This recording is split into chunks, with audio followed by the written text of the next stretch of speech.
So where are we now, Noreen? Isn't this great? This is great. Well, this is the habitat of the silverleaf langur, a special kind of monkey that only eats plants in the Asian rainforest.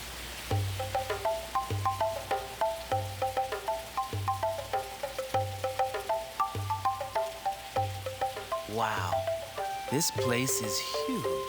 And there's a whole troop of langurs living here.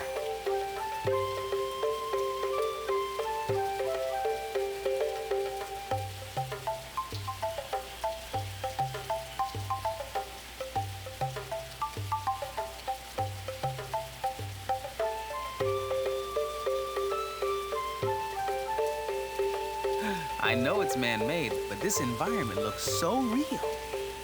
Noreen, what do the langurs need that you've provided for them here?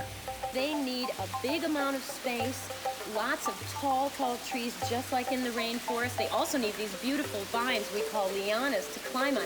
These monkeys are active. They swing, they climb, they teach their babies to climb right here in this exhibit. Well, they seem to be right at home.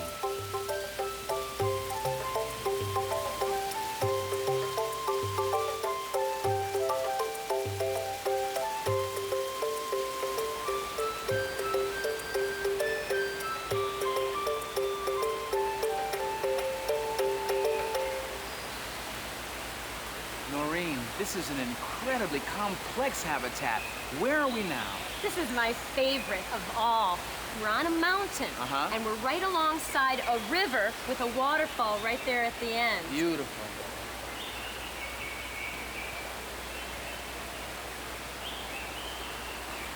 Here in this habitat, there's an animal right over there that looks kind of like a crocodile. Right. But it's not. It's called a gharial. A gharial. That's right. Tell me about the water system that you have here at Jungle World, because I notice a lot of the habitats include water, but this has to be constantly fresh water coming in. Yes, it does. You see, nature has a beautiful recycling system, and it cleanses itself. But here, in this habitat that we've created for these animals, we need to keep it clean for them. Noreen, isn't that bird in danger over there? Absolutely not. That bird is perfectly safe. Those gharials don't eat birds. They only eat fish. LeVar, take a look at that bird right over there. Do you see it? Wow, look at that. Isn't it neat? That's a northern pied hornbill. Now, that hornbill really needs to use those lianas, too, those vines, just like the monkeys do. You know, Noreen, it really seems to me that you people here have a real feeling for these animals, a great love for what it is you do. We certainly do. And you know, it's not just the love for animals, LeVar. All of us, each and every one of us, the researchers, the scientists, the educators like myself, we all want to educate people and tell them about what's happening in nature. So the idea is if people can come here and experience the value in the rainforest and the life that lives in it, then they'll be moved to want to save it, to want to help. They are our future. The people are our future. They're the ones that can make or break what happens to this planet. You're right.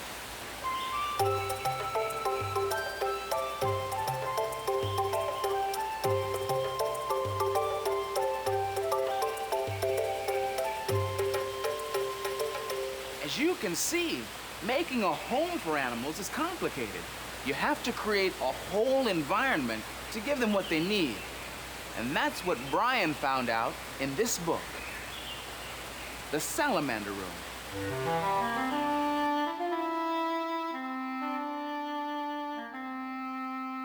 The Salamander Room by Ann Mazer. Illustrated by Steve Johnson. Read by Lynne Thigpen. Brian found a salamander in the woods. It was a little orange salamander that crawled through the dried leaves of the forest floor. The salamander was warm and cozy in the boy's hand. "Come live with me," Brian said. He took the salamander home. "Where will he sleep?" his mother asked. "I will make him a salamander bed to sleep in. I will cover him with leaves that are fresh and green and bring moss that looks like little stars to be a pillow for his head. I will bring crickets to sing him to sleep and bullfrogs to tell him good night stories.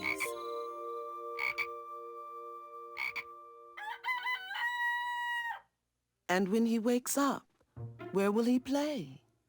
I will carpet my room with shiny wet leaves and water them so he can slide around and play. I will bring tree stumps into my room so he can climb up the bark and sun himself on top. And I will bring boulders that he can creep over. He will miss his friends in the forest. I will bring salamander friends to play with him. They will be hungry. How will you feed them? I will bring insects to live in my room. And every day, I will catch some and feed the salamanders. And I will make little pools of water on top of the boulders so they can drink whenever they're thirsty. The insects will multiply, and soon there will be bugs and insects everywhere. I will find birds to eat the extra bugs and insects. And the bullfrogs will eat them too. Where will the birds and bullfrogs live? I will bring trees for the birds to roost in and make ponds for the frogs.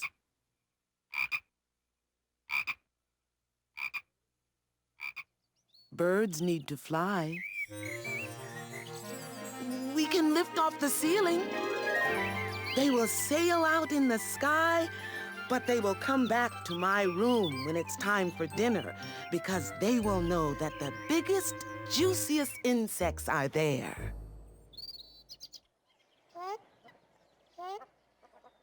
But the trees, how will they grow? The rain will come through the open roof, and the sun too.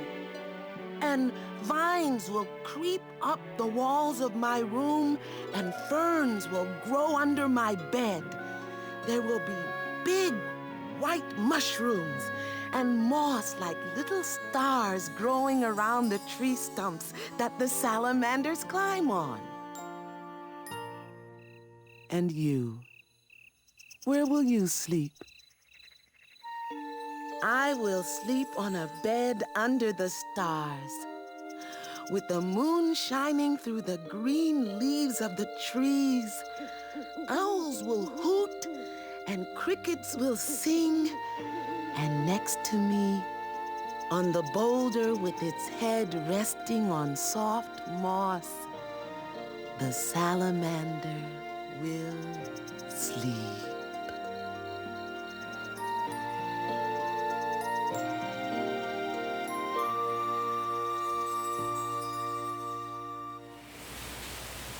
Usually, nature provides everything animals need to live.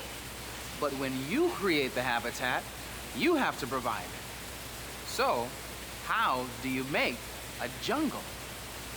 First, you need trees. And there are lots of them here at Jungle World, but only some of them are real. This huge kapok tree was completely made by hand. The bark, branches, everything was created. Back in 1981, these steel structures became trees when artists plastered cloth and gooey glue on them, and rolled and etched and scratched the doughy surface to make them look like real trees.